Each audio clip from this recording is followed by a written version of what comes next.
Welcome into the Fantasy Focus DFS podcast. You can find us on video every Thursday on ESPN NFL's YouTube feed. And the podcast is also presented by Geico. You can download Fantasy Focus wherever you listen to podcasts. I am Daniel Dopp. To my left is Mike Clay. Coming to us from Los Angeles is Al Zeidenfeld. I'm going to start with Al this week because I always start with Mike. Al, how you doing this week, buddy? I'm doing great. How are you, Dopp? I'm doing pretty well. I got a lot of... You guys showered me with a lot of love over social media and texts and whatnot yesterday for my birthday, so I want to say thank you for that. Yeah, I was gonna give you a nice birthday message, but then you showed us who your favorite is and went to Al first, so never mind. Wow. First off, I mean, look, honestly, he's been showing you for a year. I don't see a sticker of yours on that laptop of his, but I see mine. Yikes. Wait, is Mike's sticker on here? Mike's got a sticker on here too, Al. Come on. Darn, I played it. I tried. Yeah, that was so close. How dare Mike you. bought it too, and he's looking directly at it. So, wait a it was minute, a good really? con. Yeah, I knew it was there, but Let's talk. I'm just kidding. Of course, we love you, man. Happy birthday. I hope you had a great one, and It was good. I'm glad you're on our show and we get to do this every week. So it's Me good to see too. you again. Right? It's a good time. Real quick question: why are you wearing a button-down shirt, and why is it tucked into your pants? For your birthday, I wanted to dress up, look nice for you. That is so sweet. You always dress so professional. Michael, one of us had to dress up today. I'm glad that you knew that it was your role to do it because I wasn't going to. This is all for you, man. Wanted to look nice, saw it hanging. I was like, I'm gonna do this for Daniel. I love it. I'll be a little uncomfortable just for that fella. Let's talk about Week 10 real quick. Speaking of being uncomfortable, I did not do well in Week 10. Mike did a little bit better than I did. I did. Yeah, let's be straight here. Like Sunday night, I texted you and Al, and I was just like ranting about how annoyed I am with DFS right now. It's true. I am on the coldest streak of my life by far. These last few weeks, I know there's been a lot of chaos in the league, and maybe it's just bad luck. I don't know. I'm not doing anything different from when we were just totally crushing it the last, couple of years. So we'll see. I think the tide will turn.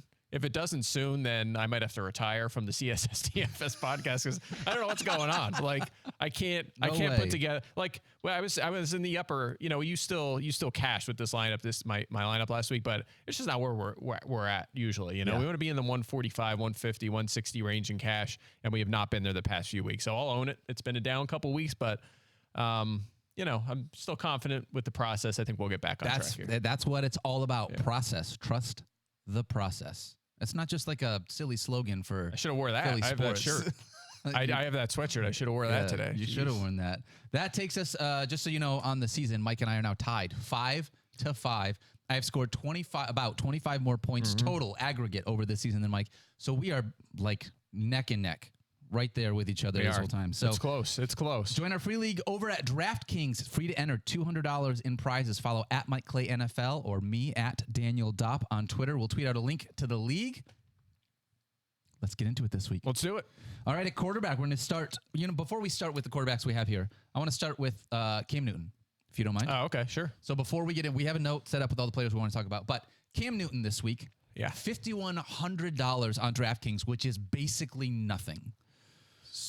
Okay, so, and Al can jump in on this too, on the tournament side of it. I think there's certainly a place for it there. And cash, I don't want to take that risk. I mean, then let's just say the guy I'm going to talk about shortly is similarly priced. I think he's the better play based on what we've seen from him this year. Newton is making his first start since last season, and there's obviously some inherent risk with that. So I don't feel great about it as a safe play in cash by any means. I know you could save a lot of money and spend elsewhere, and if you want to take that chance, fine. But and again, I'll leave it with Al. A stacking opportunity, certainly, if you want to get creative in tournament settings. I mean, here's the deal. So, like cash games, you're looking at a median projection, like a raw projection. This is the most likely outcome of where this player is going to fit in the meat of their bell curve. I don't think that there's any quarterback on the list that has a greater difference between their realistic median, their 50th percentile lineup, and their tournament winning lineup, right? So like Cam Newton could throw for 2 touchdowns and run for 2 touchdowns on the same day. And there's not that many other guys that have that, but he could also have, and we saw it last season, a really low floor and a really low median when he was throwing the ball for New England. Now, he does have much better weapons on this Carolina offense that could easily boost his floor. I do think if I'm going to use him in tournaments to double stack with, I will be including CMC in that because he's essentially a wide receiver and a running back in the same package. So his market share of the targets does denote that you should use him in Cam stacks or Cam double stacks, but they can fight against one another on rushing touchdowns. Mm-hmm. Okay. Yeah, that makes sense. And again, you mentioned, median, most likely outcome sort of thing for cash. That's totally fair, but you also have to think about floor, right? And maybe Cam comes out and he's rusty and he doesn't throw well and it's a disaster and you take a 6 in cash at quarterback, like I did for most of last week with Tom Brady of all people. Like, what are we even talking about? I'm just going to keep ranting about last week over and over. Tom Brady. I'm like, all right, we're having a rough couple weeks. Let's go with the safest guy in fantasy this year. No, that's a disaster. So, I mean, but you anyway, could have pivoted to Justin Herbert, who had 2 points less than Tom Brady also. So, like, there was a lot of landmines on last week's slate. It's the last 2 weeks have been like that. It's unbelievable. So, that's really the case. The case for Cam is he's very cheap, and I still have him projected like 14th a quarterback. Fine. Most weeks you would say, all right, that's a good cash play. But when you factor in that risk of this first start, that's where he kind of loses me. Fair. Love it. I just want to talk about that real quick before we jump into the guys that we actually want to talk about here this week, guys that we are excited about playing. Mike, we're going to start with you with Tua Tagovailoa, $5,500 taking on the Jets. There you go. So $400 more than Cam. Right. And a terrific matchup here. He's priced 15th out of 24 quarterbacks on the slate. And I don't think people realize how good he has been in fantasy this year when he has played. So there's been 4 games he's played in full, weeks 1, 6, 7, and 8. He's a QB 6 in fantasy those weeks. Wow. That's how good he has been when he's played. 7 passing and 3 rushing touchdowns in 4.5 games this year. Check this out. He has as many top 15 fantasy weeks. So pretty good floor, right? Top 15 fantasy weeks as Justin Herbert, Ryan Tannehill, Joe Burrow, Matt Ryan. They all have 4. I mean, he has played half the season and he has as many top 15s as Justin Herbert. It's surreal how good he has done so far. And of course, he's playing the Jets. 7 quarterbacks have hit 19 fantasy points against them in 9 games this season. They've allowed the 2nd most passing yards. They're top 5 in yards per attempt and completion rate. It's a great matchup. The Jets are going the wrong direction defensively. He's played well.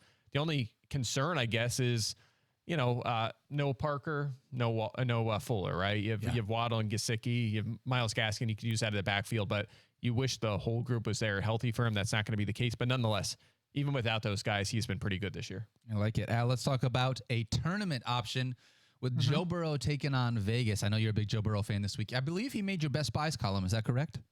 I mean, I love Joe Burrow. I think he's just outstanding. And I'm serious. Like, as a fantasy asset, I think he's amazing.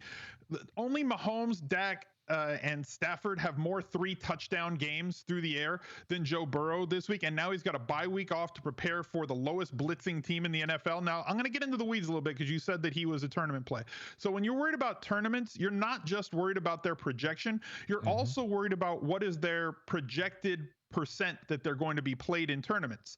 And I am a proponent of double stacking and using somebody from the other side. So if you have a quarterback that's going to be under 5% or projecting for under 5% in tournaments, and he's being projected behind Cam Newton, Patrick Mahomes, Lamar Jackson, Derek Carr, Tua, Josh Allen, he's going to be low played in tournaments. And so therefore the double stacks are going to be even more rare, and using them with somebody from the Raiders even more rare. It gives me a chance at somebody with a realistic 3-touchdown ceiling and a very consolidated target group. He only throws it to like 4 guys, and 2 of those, Chase and Higgins, are going to project very well this week.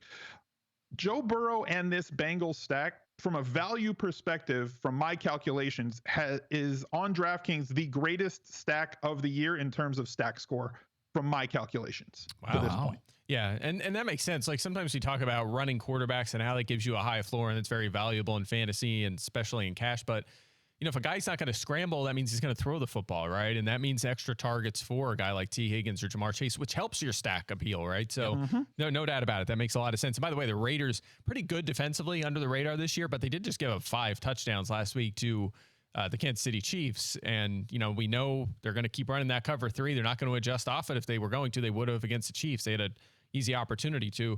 I'm sure the Bengals probably watching that tape this week and learning a few things. So, really interesting stack choice for sure. Like it. A couple other quarterbacks that we want to mention here. Lamar Jackson, $8,000 taking on Chicago. Josh Allen, $8,100 against the Colts.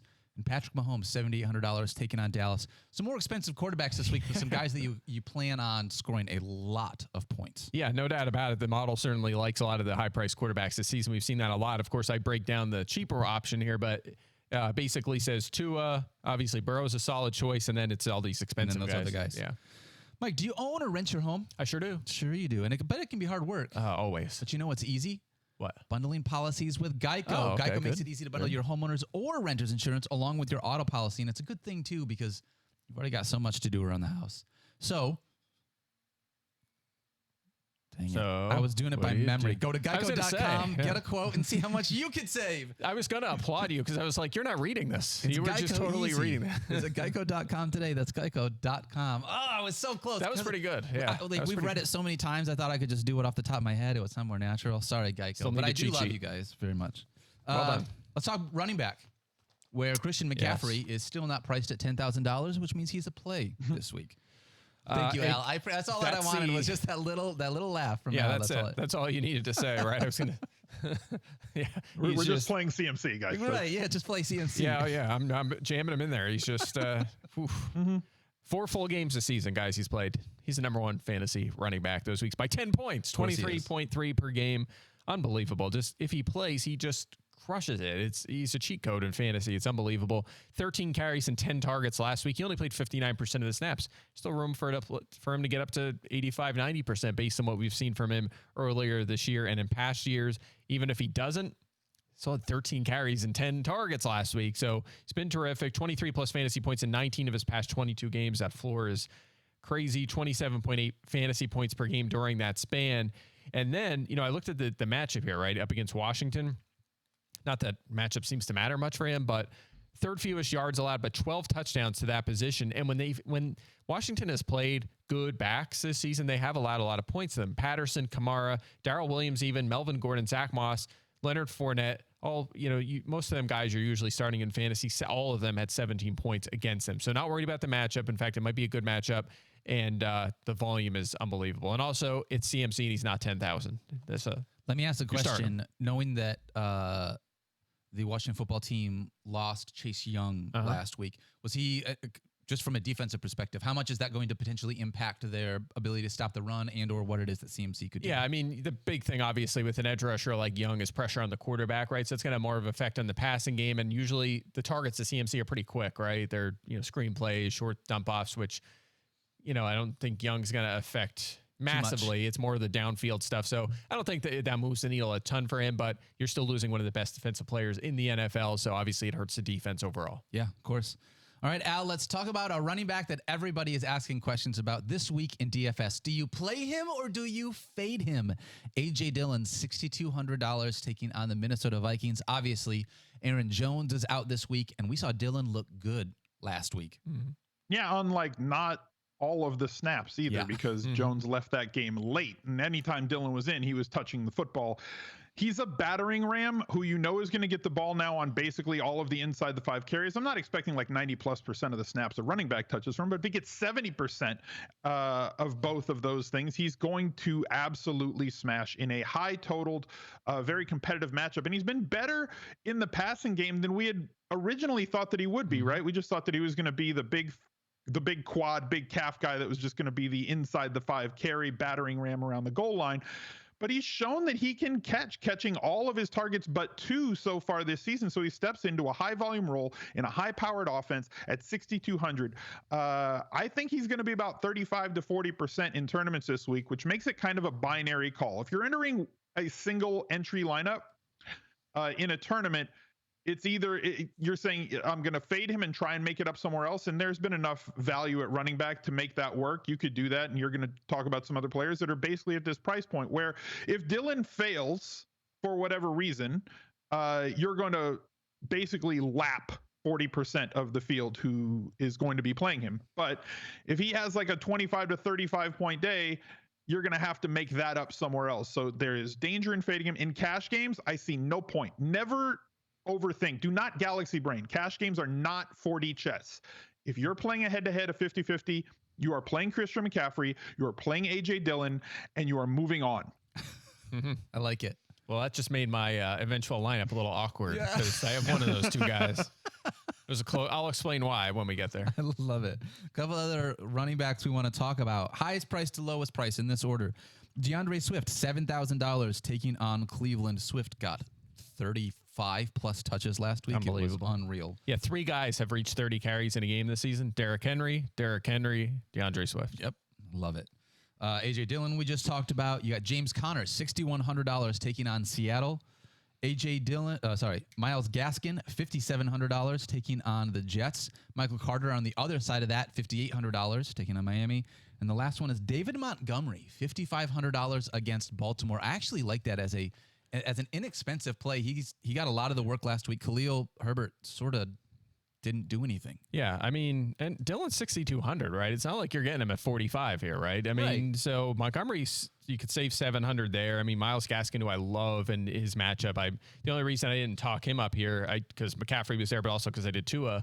But I mean, the Jets' run defense is unbelievably bad. If you can get Gaskin in a terrific value, James Conner still priced at less than Dillon. I mean, Again, you're not getting that. It's not like Dearness Johnson last week where he's like 4,500, right? You're paying up for Dillon. He's not super, super cheap. So that's kind of my case why I disagree with Al to some extent that you don't have to do it. There are other guys in that price range that are fine. So, and he's definitely going to score 3 touchdowns.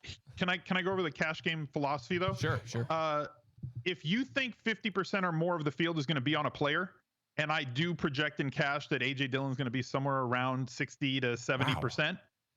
Wow. He's that guy this week. So if he's going to be at that percentage, there is no downside to playing him in a 50-50. If he fails, 62% of the field had him, you can still cash. So there's kind of other things at work here. And if he's going to be 30% in cash, which I highly doubt, then you can make that decision. But I believe he's going to be over 50. And anytime somebody's over 50, you just play that guy and you figure it out. Beat them somewhere else.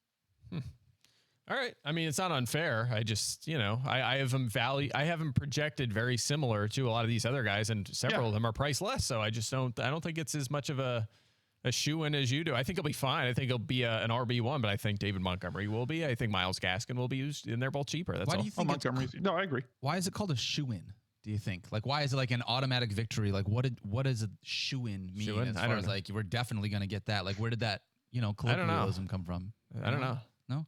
Please, someone on Twitter, hit us up. Let us know where shoe-in came from. Shoe-in. I don't know. Well, you just said it, and I just realized I have no idea what the origin you just of that say is. without thinking. We just all know what it means. What is you remember? Yeah, Lindsay Rhodes, right? She was so long. Yeah, she said, I saw her tweet something the other day. She said, that's how the sausage is made or something. And like everyone else was like, what? I've never heard that before. I'm like, what? I've heard that a bazillion times, right? It's funny, expressions like that where we've heard a million times. Sometimes people just haven't heard them. It's weird that but you spend more time in the Midwest. I guess so. Mike, let's talk about some wide receivers here. Tyreek Hill, $8,200 taking on the Dallas Cowboys in what we assume is going to be the most high-scoring game of the week. I have to assume. I would think so, unless these defense. Well, Kansas City's defense has been better as of late. They got burnt really bad by running quarterbacks early in the season. No. They've been a little better. Dallas's defense has been fine this year. I just want it to be fun. Can it just be a 45 to 50? That'd be awesome. Game? That'd be awesome. You're stacking that one up, aren't you? Maybe. All of America is stacking this game. Well, I want to. Speaking of, Al said earlier about getting into the weeds. His was more on a tournament strategy. I'm going to get into the weeds on matchups here because this Tyreek Hill one is super interesting. So it's 8,200. Obviously, he's really expensive. But he's the number 2 scoring receiver this year, 5 top 10 weeks. We know he's a high ceiling, pretty good floor as well. He's averaging a career high 28% target share this year. As good as he's been, this is his high, 9+ targets in 7 straight games. Awesome for cash. But here's where it gets interesting. So let's talk a little bit. I love this because now we're getting more than ever in terms of data on defensive coverage schemes, right? And I'm learning more every day about this. It's awesome. So Dallas has been in man one, an NFL high, just over 50% of the time, right? Man coverage, right? So you basically have one safety over the top, but everyone else is man to man, right? So it sets up guys that can get free and puts them in a good spot. That's the case for Tyreek Hill. He has 5 30+ yard catches this season. 4 have been against man. 3 of those were against man one. 5 of his 7 40+ yard catches last season were against man. All were against man one. 7 of his 8 touchdowns this season against man. 11 of his 15 touchdowns last year against man. Wow. He's really good against man coverage, guys. And no one runs man more than the Dallas Cowboys. He may see, when he's on the perimeter, You might see some Teron Diggs. Diggs has had a lot of interceptions this season, but he's also had a lot of big plays, right? Yeah. So, they all, as part of this coverage, Dallas allows the highest yards per catch in the NFL too. Another thing we know Tyreek does is make big plays. So 19 plus fantasy points to 7 different receivers. I fully expect it to be 8. Tyreek Hill, by all measures, unless Dallas makes a major adjustment, is set up for one of his huge games here. Okay. Al, on the other side of that game, we're going to talk about Michael Gallup, who looked good in his return last week. The cheapest of the 3 Cowboys pass catchers this week, coming in at $4,200. $4,200. Tell me other than the obvious low price, high scoring, potentially big upside, what else do you like about Gallup this week? Aside from all the really good things. Just the average stuff, right? Yeah. How about Kansas City allows a league high 31.7 yards per deep completion, and they also allow 12.5% of their deep passes to be turned into touchdowns. Mike, I don't want to get too granular here, but Sorensen has been the guy that every team has targeted this year for Kansas City, right? No question about it. And I looked at that too. I have a sheet that shows fantasy points allowed per coverage snap and, per target, that kind of thing for defenders. And Sorensen just stands out, it's color coded and he just stands out like crazy. No doubt about it. He has struggled, but he doesn't always play full time now, right? They have, merit-based Juan emotion. Thornhill is playing over him, but he's out there sometimes, so he'll still be targeted. Yeah, and look, they've just really been bad. It's the same thing that you were talking about on the Dallas side, but it's very similar on the Chiefs side. Gallup's best skill is his ability to get deep. Obviously, they rotate players from the left to the right and into the slot, and they have 2 other extremely capable all-pro caliber receivers in Cooper and CeeDee Lamb, but they are priced appropriately, where when you have one game back in your Michael Gallup, I think Gallup is cash game viable, but not necessarily going to end up in your optimals.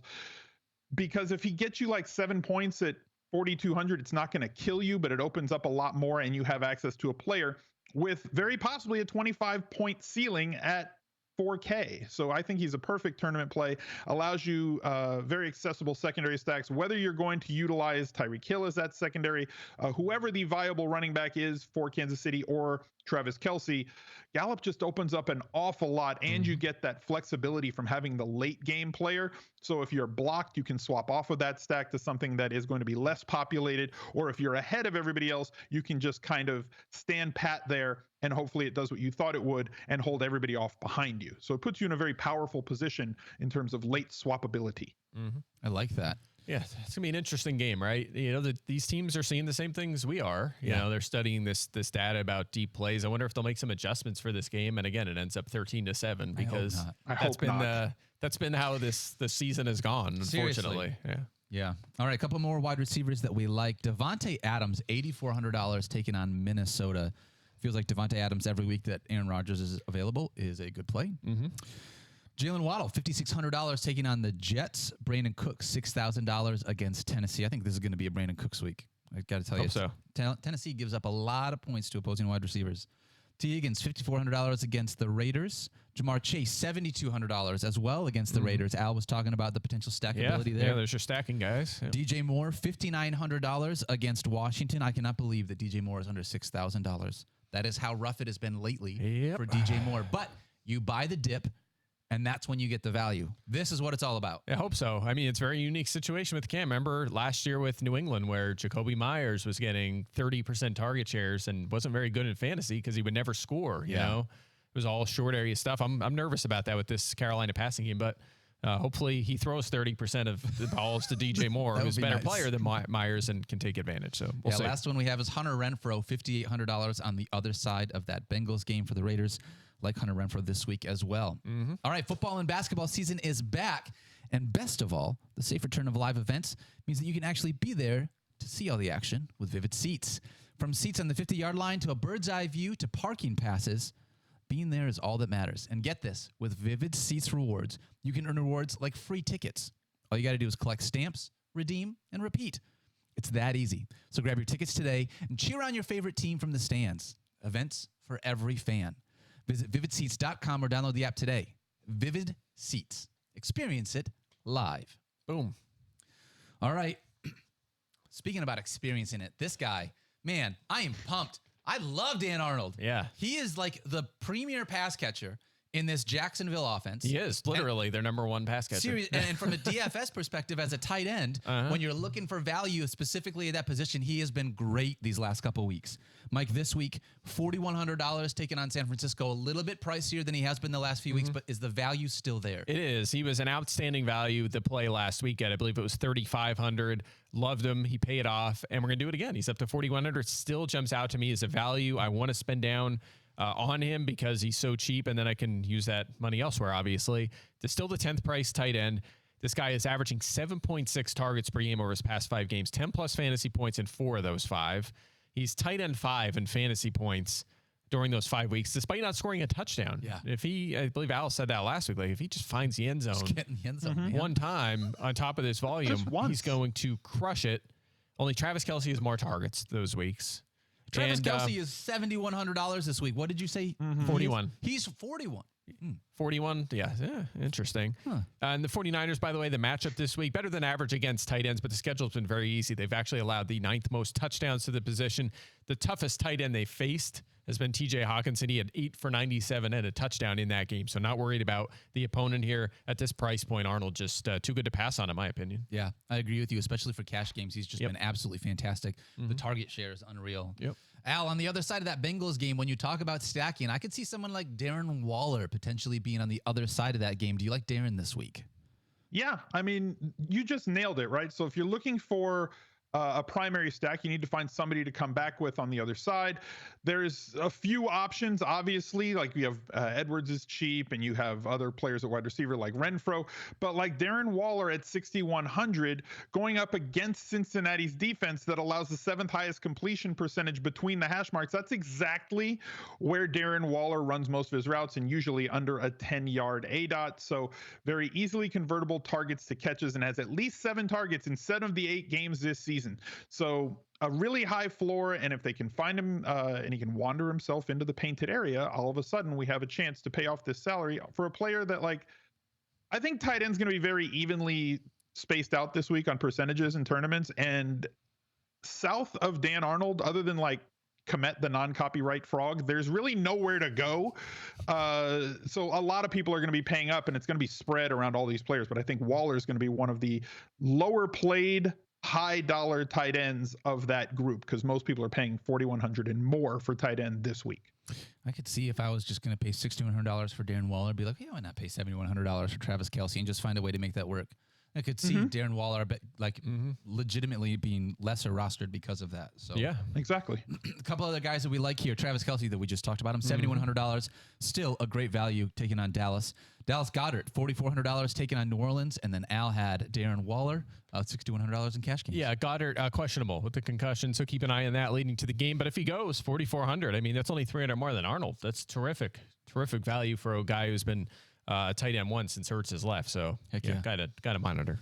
All right, Beard versus the Brain is brought to you by Geico. Let's go. Whether you rent or own, Geico makes it easy to bundle home and car insurance. Go to geico.com today. All right, for our Week 11 lineups, Mike, we are tied 5-5. Let's go. We got to get some separation here. My lineup does not have A.J. Dillon, so sorry, Al.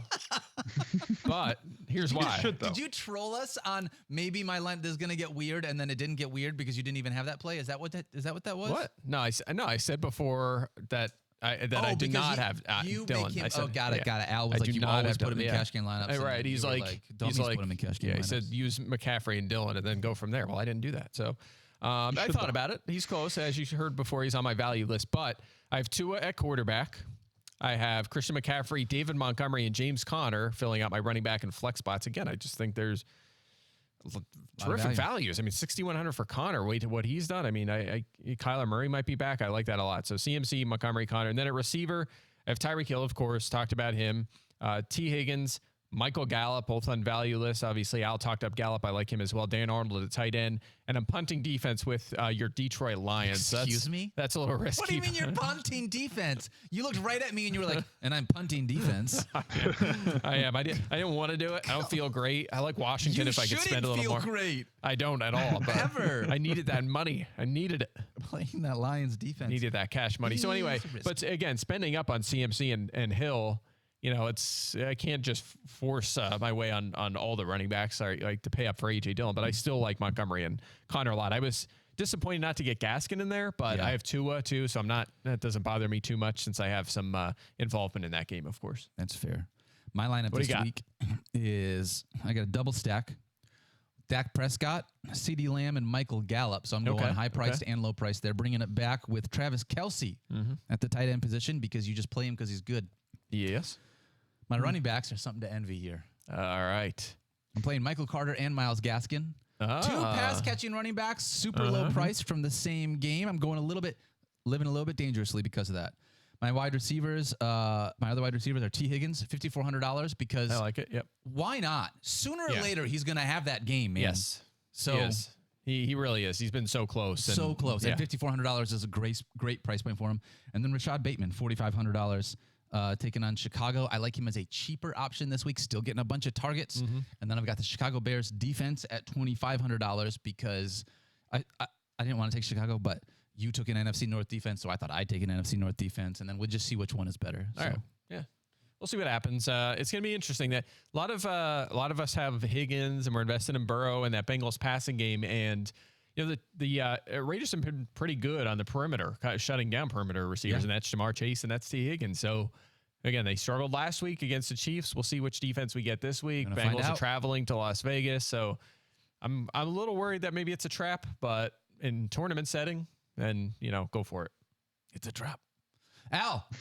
Sorry, that was a Star Wars reference. Did you know that was from Star Wars? I did. I actually did. Okay, I know your references. He only gets your references. I know your references. Al could reference literally anything, and I would have no idea what he's talking about. Nope, don't know what it is. Nope. No idea. Al, give us your tournament lineup for this week. Well, my Admiral Akbar lineup here for this week, I'm flying right into this trap, even if the shields are still up. I got Joe Burrow double stacked with Higgins and Jamar Chase. I'm bringing it back with Bryan Edwards at 4,100. My running backs are both one-offs, A.J. Dillon and James Conner, both good value plays. And I've got Travis Kelce at the tight end spot, Michael Gallup at flex, and the optimal defense here, I do have 200 left, would be to go with like Cleveland, but I think that they're going to be really heavily trafficked, and defense is so highly variant that in tournaments, I never want to be on the defense that everyone else is on because defensive touchdowns are impossible to predict, and like there's not that much difference in the projectability. One is the optimal defense with projected 8 points. The other one's got 6, but they both have 20-point upside. I'm going with Philadelphia's defense at a much lower percentage at 2,900. Yep, no doubt. You'll see that in my projections. If you look at our value sheets, the highest defense and the lowest defense are always very close, which is then like you're going to see 4 points from the top and the last. 100%. And you're going to see the best values usually at the bottom, right? Like you said, you could go down to the cheaper ones. There's a time and a place to pay up, right? Depends on the framework of your lineup as well. But no doubt, that's why I usually spend low on defense because there's just so much variance there. Yeah, that makes sense. I mean, it's probably why you're going to lose this week because you took the Lions, but no big deal. Yeah, I'm going to take a just as a Lions fan, I just feel like I've already got this one wrapped up. I'm going to have 201 for my other lineup and -4 from Detroit and lose somehow. Like it's going to be amazing. Welcome to my life. It's not fun. Yeah. You live that every week, yes. It's not that exciting. All right, guys, thank you so much for hanging out with us. It's been a ton of fun. Again, follow me on Twitter at Daniel Dopp, at Mike Clay NFL, at Al Zeidenfeld. We would love it if you guys would interact with us on there. Thank you for hanging out with us. It's been a ton of fun. Don't forget to love each other. Good luck here in Week 11. We'll see you guys next week.